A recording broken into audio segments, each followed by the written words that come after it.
Predicting the future can be a tricky endeavor, to say the least. One man does it far better than most of us could ever aspire to, though.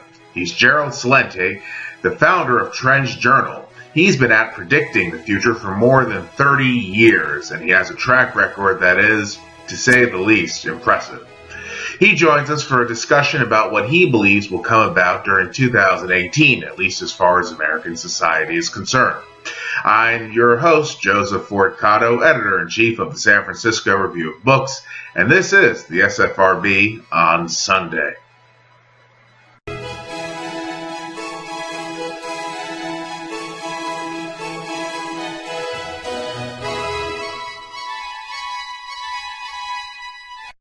GERALD, thank you for joining us. Oh, my pleasure. Thank you. Great to have you here. I guess the first question on people's minds for next year is what's going to happen politically. There's the midterm elections, but also the primaries. And now we're starting to see, I suppose, some of the action for that take place. There's the insurgents being organized by Bannon on the Republican side, and in California, Dianne Feinstein, the ultimate establishment moderate Democrats, getting a serious challenge from Kevin DeLeon, who's the president of the California Senate. What do you think will come about, generally speaking, with these primary challenges? Do you think they'll have any impact on politics overall? No, they won't have any impact on politics overall as long as the two systems remain Republican and Democratic, because it's just more of the same but just different parties. And you can see by the results of the last, 25 years, you can expect where it's going to go, what's going to happen. So as we're looking at the big trends developing, and you look at the polls, for example, and the American population so really disenchanted with both parties, it's really time for Americans to consider what much of the Western world is already doing, and that is a third party. And I'm not talking about the existing ones, with the labels of green or libertarian. It has to be something new. And all you have to do, Joseph, is look what happened. Again, whether people like them or not isn't the issue. As trend forecasters, we look at things for what they are, not the way we want them to be. So if you look, for example, in France, and they have a new party, and you have Macron, a young guy in his late 30s, becomes the head of the French government. And then you take a look what just happened recently over in Austria. A 31-year-old guy took over the existing party, but a new party formed as well. Again, whether people like it or not, it's now in power. You take a look at what's going on in Italy with the Five-Star Movement, Cinque Stelle. It's threatening the established parties. Look what just happened in Germany with the AfD, the Alternative for Deutschland, a new party. So for America to have any kind of significant change, it's not going to change within the current systems. So you may get new faces in there, but it's not going to have much of an impact considering the structure of them. And then you look at Trump, and Trump is really not representative of either party. So it shows us as trend forecasters the desire for the broad-based American public to go into a different direction.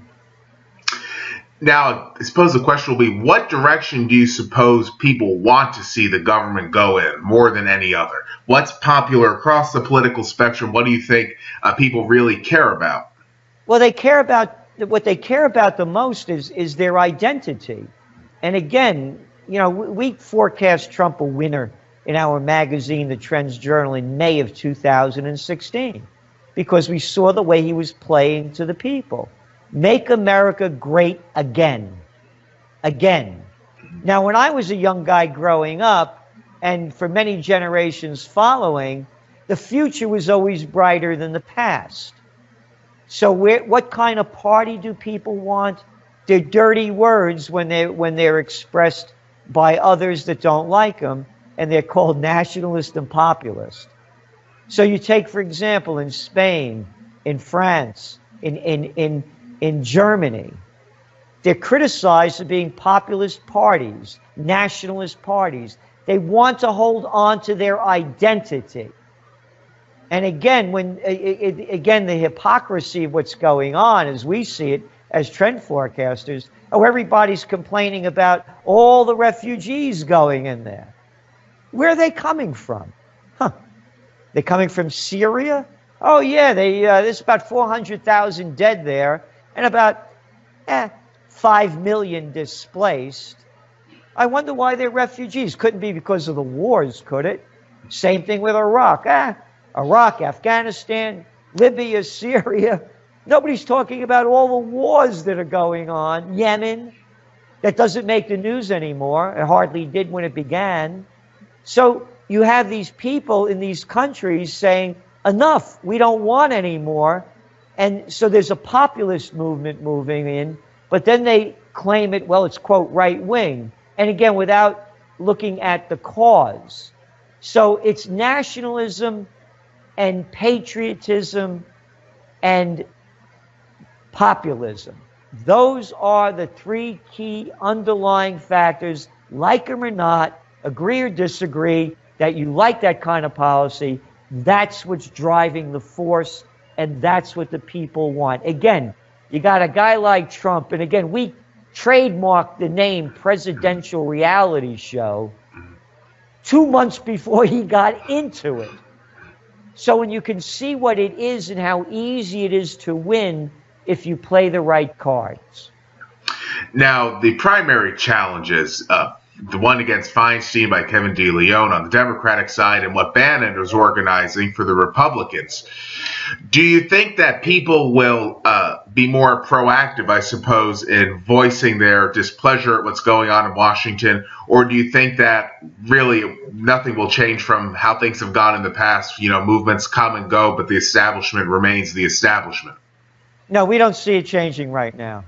There's nothing to drive it right now. You don't see, because what you have on the Democratic side is that, they wish they had more of the same. They're not calling for anything new. And so you're not going to see a big insurgence of change. Something very interesting. September 21st. You remember what day that was? What significance it has? No, I don't. And neither do most people. It was called International Peace Day. Gone and forgotten. What I'm saying is there's no movements going on. There's no drive going on. So it's just going to be more of the same with different faces as we see it now. In the realm of business, a lot of people are quite aggravated about Google and Facebook, and they want to see antitrust suits or possibly to have something like Facebook be regulated as a public utility. There is obviously an increasing public demand for that, but the political heft to make that demand into public policy doesn't seem to be there. Do you anticipate that public sentiment about big business will reach sort of a fever pitch in which politicians then start taking them more, I suppose, regulating them more seriously? No, because again, when you look at the regulatory system and who regulates it, I mean, all you have to do, Joseph, is go back to 2009. And we had the financial crisis. And they made up something in 2007 and 2008 of, quote, too big to fail, which, by the way, is anathema in capitalism when there's no such thing as too big to fail. You rise and fail on your own merits, regardless of size. So then you had a candidate running against the establishment, Obama, and he was going to bring all those people that committed all those crimes on Wall Street to justice. How many were brought to justice? Not one. Matter of fact, Eric Holder, the Attorney General, paraphrased that they were, quote, too big to jail. So you're not seeing any kind of pressure coming from inside the government, because it's the opposite. For example, one of our top trends for 2018, and your audience is hearing it first, is that the 20th century was the American century. The 21st century is the Chinese century. And you can see it at very many different levels. Now, I'm going to give the example of why we don't see any regulatory pressure. Because in the United States, the government is run from the outside in. And by the way, just a quick background of my experience. At a graduate school, I was the #2 guy running the mayoral campaign in Yonkers, New York. This is a city of nearly 300,000 people. They sent me up to Albany. I was the assistant to the Secretary of the New York State Senate. Designed and instructed American politics and campaign technology at St. John's University. And for several years, I was a chief government affairs specialist for a major segment of the chemical industry. I was working between D.C. and Chicago. I have pictures of me and Ronald Reagan, this one, that one. I've been around. I know what the system looks like, and I know when I say it's an outside-in type of system. So you get the pressure from all the lobbying groups, and they have a thing in the United States called campaign contributions. As a kid growing up in the Bronx, we call those bribes and payoffs. So you have the pressure coming in from the outside, running the government. In China, why it's the Chinese century, it's inside out. The Chinese government is running industry. Now you're seeing the major tech groups, Alibaba, all of them, tying right in and making no bones about it that they're working hand and glove with the Chinese government. So in America, you don't have the opportunity for so much change as long as there's that outside multinational corporate interest driving change. In China, the business of China is business. The business of America is war, and also I have to get reelected. What am I going to do to get reelected, and how am I going to get the money to get reelected? So it's not in the general interest, it's for the special interest. How do you think the Chinese century will impact the average American? Well, it's already impacting him. You look, for example, all of a sudden now,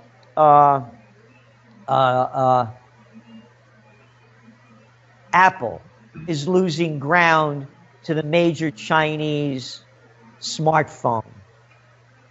You're looking at, we're calling it Silicon Valley, Rust Belt 2.0. You're looking at so much more development going into China in putting so much more effort into taking more and more pieces of the high tech. Look at the new electric vehicles. Look at the money China's putting into them. Look at China's mass transportation system, and then as a New Yorker, you take the subway over here, it's a night in Calcutta. The Chinese are buying up the world.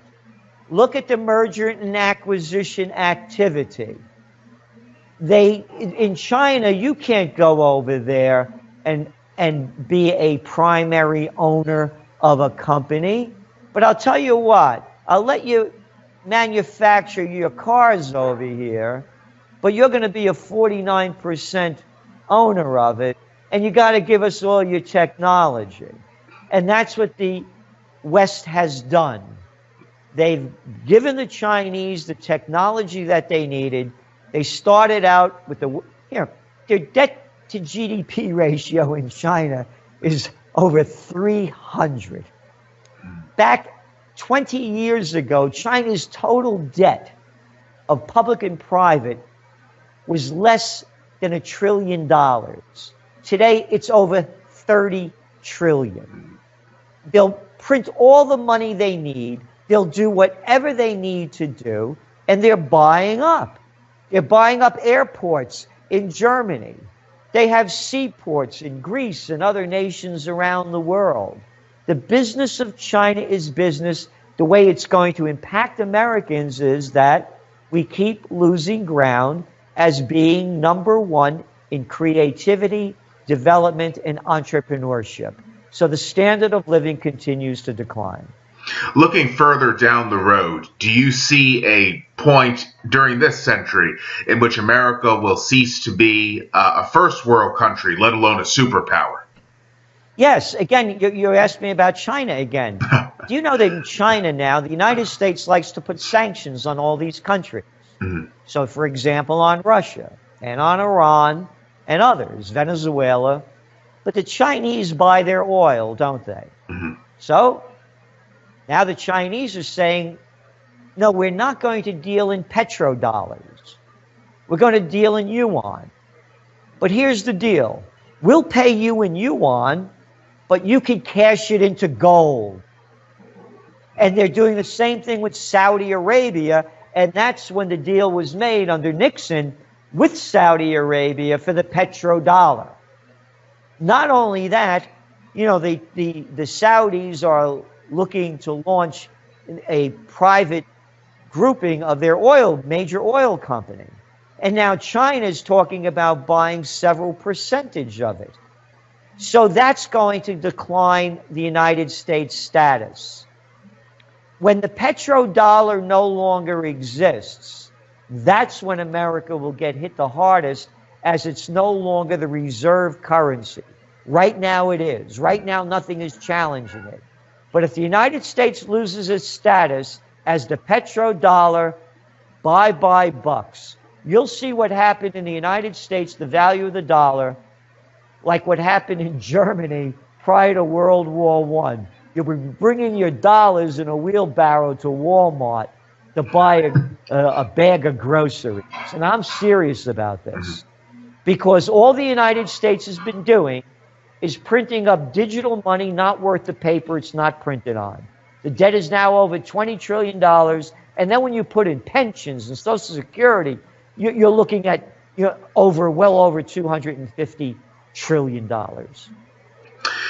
Considering the trend of our national decline, is it feasible then that, say, in the year 2100, someone will look back at around now in the same way that people, say, in the 1990s look back at the Gilded Age, a time of affluence beyond what most folks could imagine? I think now if you told people that they're living through a time that's far better than what's coming, even though they might expect things to get worse, they just wouldn't believe it. But do you think that's feasible? The only way it's going to get better as we see it, it is feasible because, again, it's ancient. Look at the young people today. I mean, when I went to college, it was like $2,000 a year. And now they're getting out with what? $40,000 worth of debt and starting your life off? Living with mom and dad because you can't live alone? I mean, these are just the facts. 78% of the people in the United States, according to a study that came out recently, are living paycheck to paycheck. Under Obama, bragged about all the jobs that we created. Yeah, they created those jobs, but go back to the Harvard-Princeton study. 94% of them were temporary jobs. The young people today have no idea what it used to be. You could be a short order cook in Times Square in the old days and raise a family decently. You can't do that anymore. 51% of the people in America working full-time are earning $30,000 a year or less. So you can see where it's going. And yes, you're going to look back. It was the Gilded Age in one sense, but it's also a true Gilded Age now, even worse than before, because again, I'm not making these numbers up. You have 10% of the people that have the vast majority of all the wealth. You look at the charts of income distribution. So the Gilded Age right now, who ever heard? I mean, we heard of the Rockefellers, and maybe one or two others. But now you got the Gates, and you got the Bezos, and you got the Buffetts, and you have the Zuckerbergs, and you have the billionaires. Here's another number. Again, I'm not making this up. It's bigger than the United States. According to an Oxfam report, 8 people have more money than half the world's population combined. You want to talk about a Gilded Age? Indeed. Moving into the realm of health, Psychotropic drugs have exploded in the United States and in other countries too, but especially here over the last few decades. Do you foresee them continuing to grow in popularity, even though more attention is beginning to be paid to the rather damaging side effects of them? You know, as the economies decline, and when you look at where it's growing the most, it's endemic, because a lot of young people see a futureless future. And on the other side of it, I'm not being pessimistic here. I'm just looking at facts. There's a way out of this. We don't have to go in this direction. They say the fish rots from the head down, and morality to me is a major issue. So, for example, if you can continue to have wars going on all the time, and I mentioned earlier about International Peace Days not even recognized anymore, and mass murder and killing by a nation is acceptable, that kind of psychology is going to keep drifting down. If you put out a fashion statement and you call the look distressed, isn't that wonderful? Let me get all dressed up and feel distressed and look distressed. Mm-hmm. It has a psychological motivation. This can be turned around, but not in the direction they're doing it in.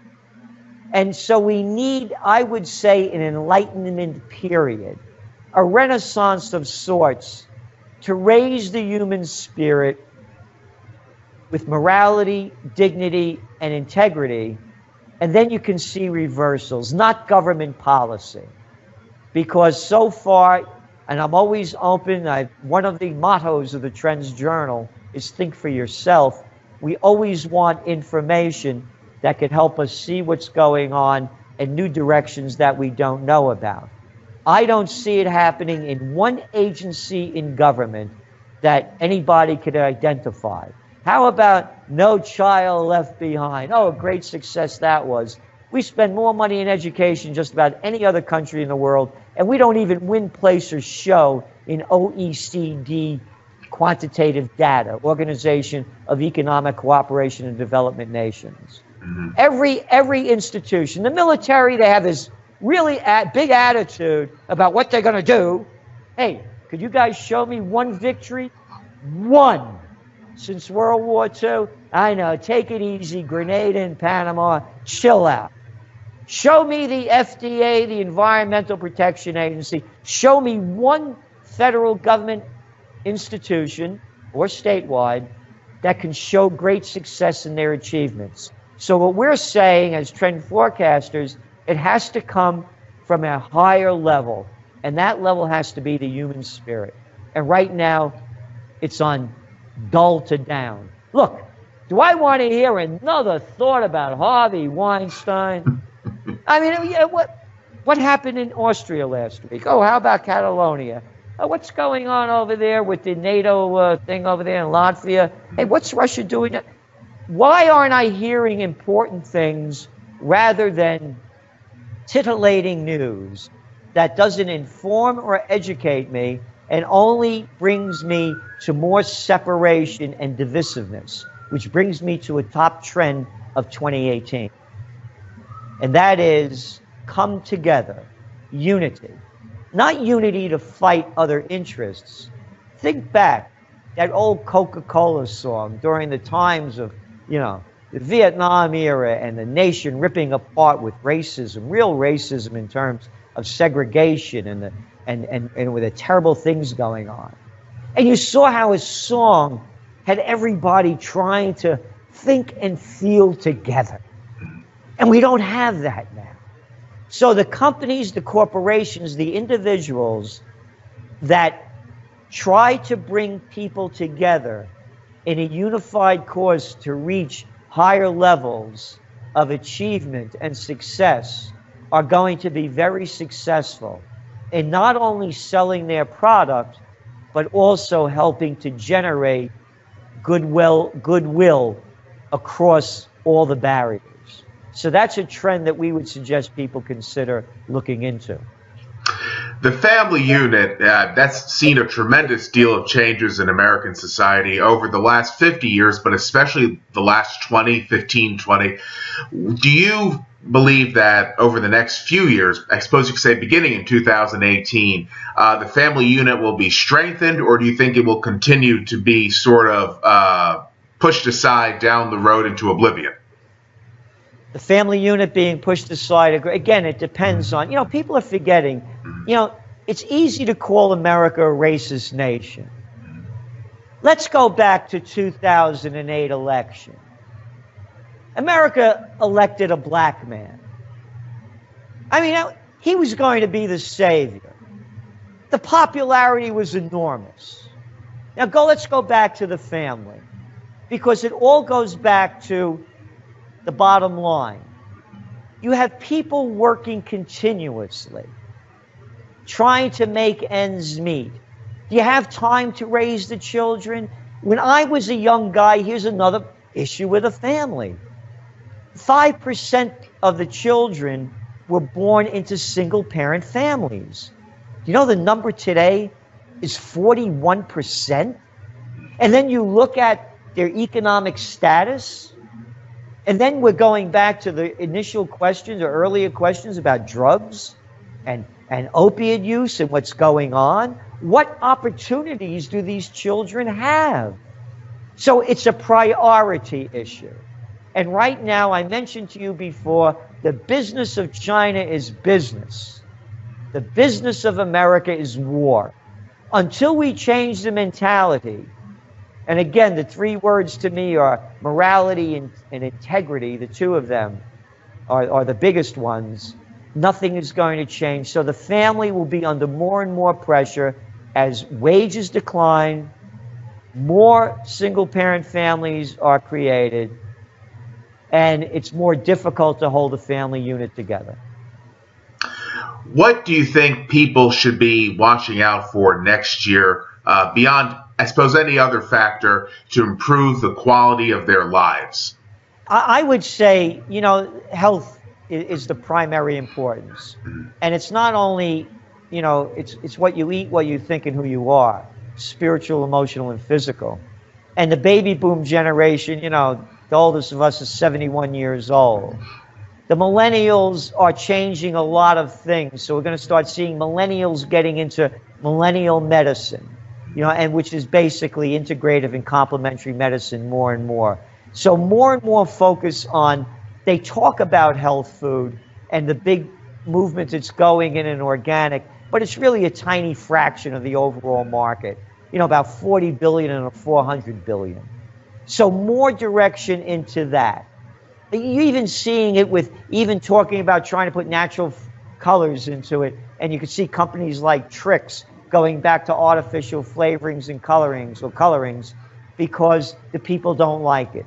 So it's really to get America on a true health kick, physically, emotionally, and spiritually.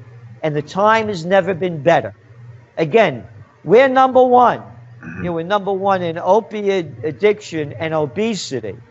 So if you start addressing these kind of issues in a different manner, that's not only going to be big business, it's going to be big profits. And we don't see anybody doing it in a truly holistic fashion. Where do you suppose the interest in health will originate from in a meaningful sense? Will it be people being interested in it and companies responding, or companies coming up with the idea and then people saying, hey, this is relevant to my life, and the ball goes rolling? Both ways. Top down and bottom up. Happen anywhere. And the opportunity, again, has never been better.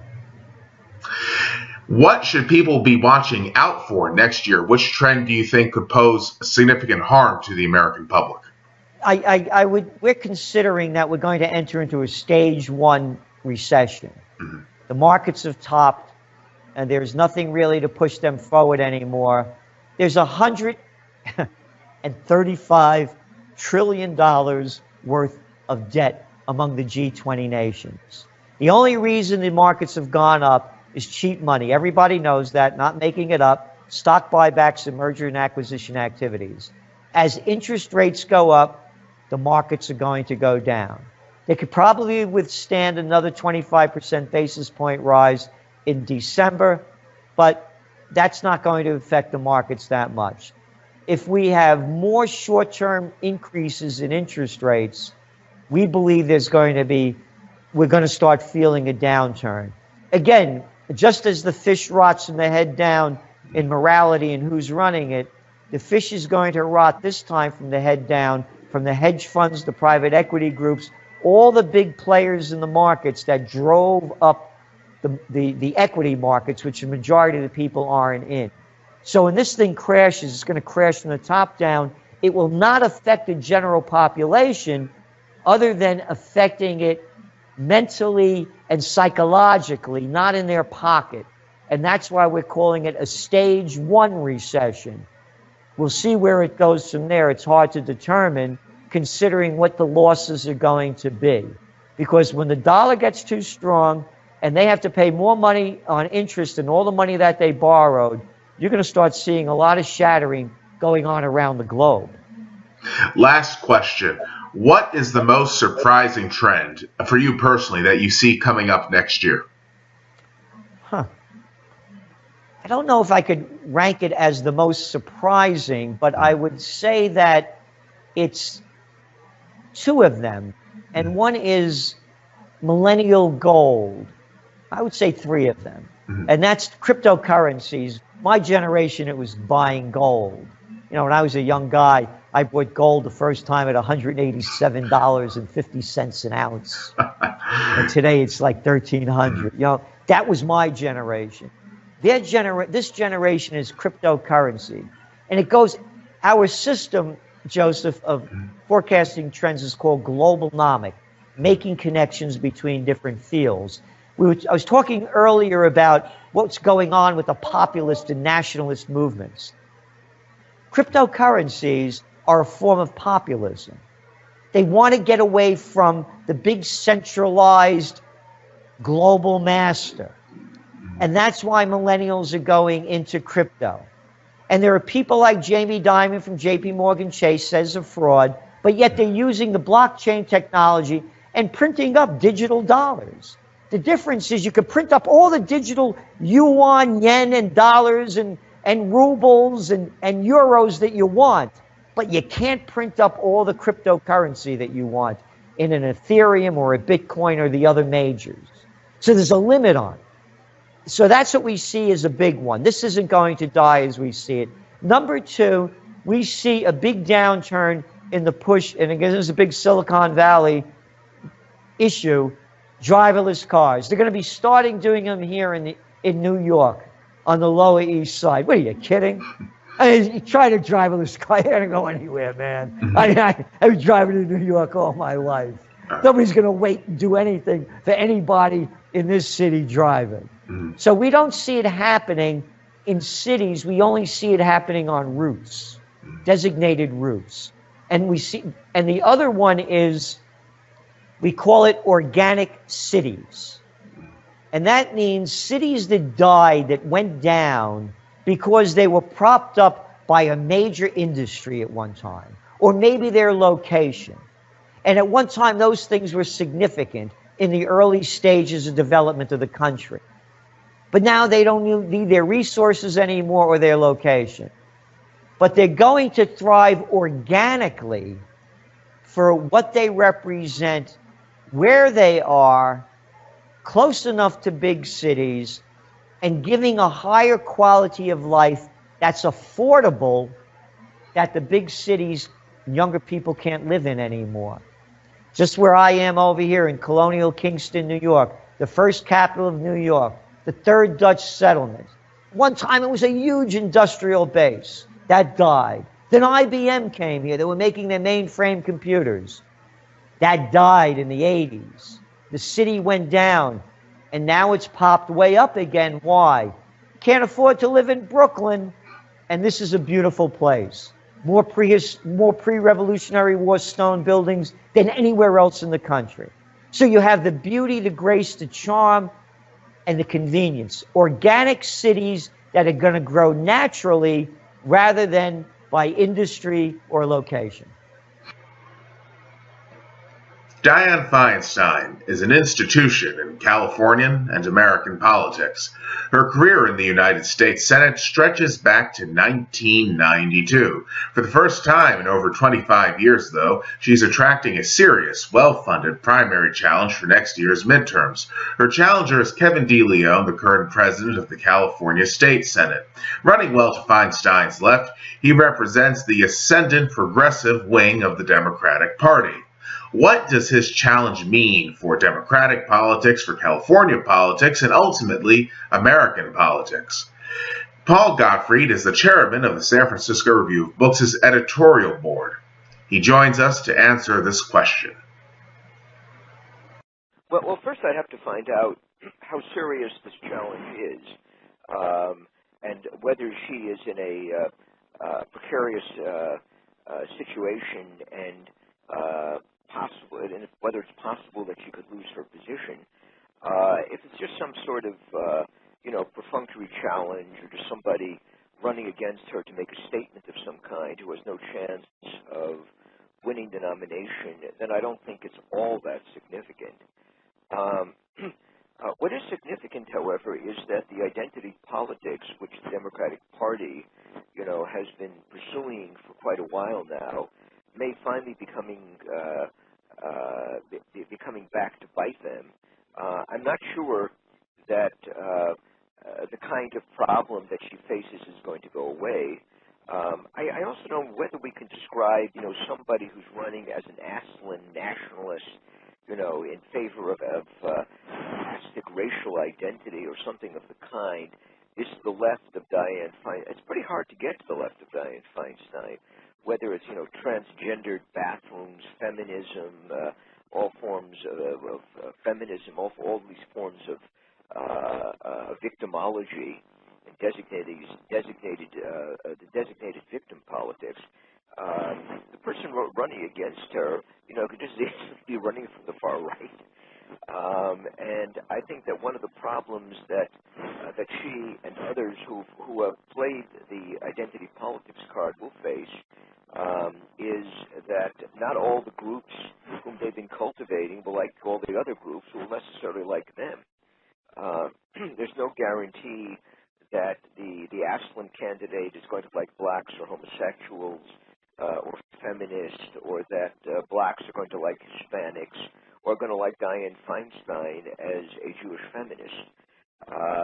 So I think that whether this man wins or not, and it seems highly unlikely that he'll win the nomination, I think his position on the political scene does not bode well for the identity politics of the Democratic Party.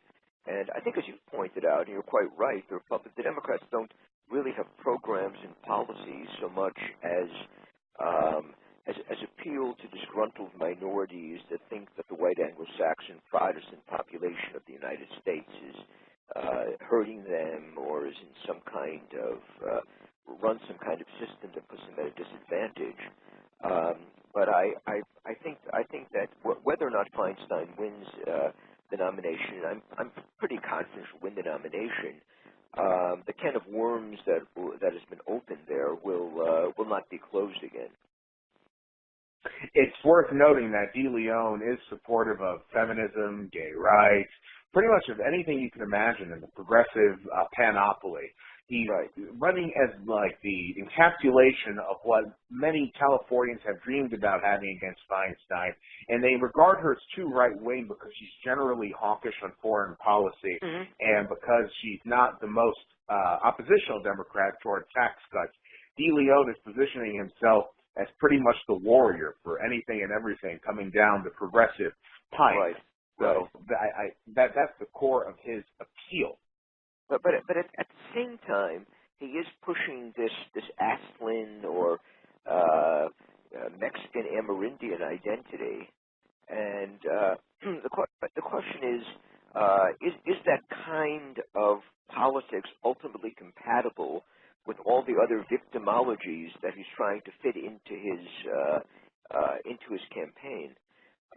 Because I think that Feinstein has pretty much covered most of these bases. And you are right that I mean she does line up generally with the hawks on foreign policy, and this is one of the reasons that she gets a good press from the neoconservatives. But on all these social issues, she is like 100% down the line leftist. I mean, it's pretty hard to fault her for holding any kind of conceivable conservative social view. Supposing that De Leon does win and other Democrats like him are encouraged to run in other races around the country, do you think that would ultimately be a gift for Republicans, or do you think it would motivate Democrats to turn out even in areas that are thought to be safely GOP? Oh, no, I think it would be the death knell for the Democrats.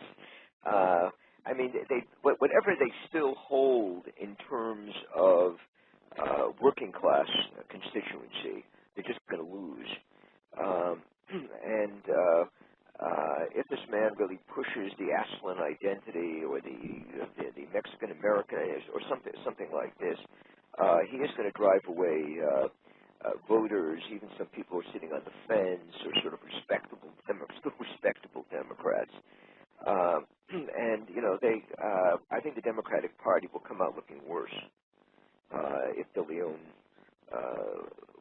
wins a seat in the Senate, and if he is in some ways a harbinger of things to come in his party. Last point. If he does win and what you said takes place, do you think that many in the Democratic Party would actually prefer that to the Democrats having a Big Tent party that appeals to many different constituencies? Yes, I do. I mean, I think you do have sort of hardcore multicultural ideologues in the party. Not only, and this is similar to what's going on in Europe, in a country like Germany. I think like the Grünen, the Greens in Germany, sound crazy most of the time, and their votes seem to be going down.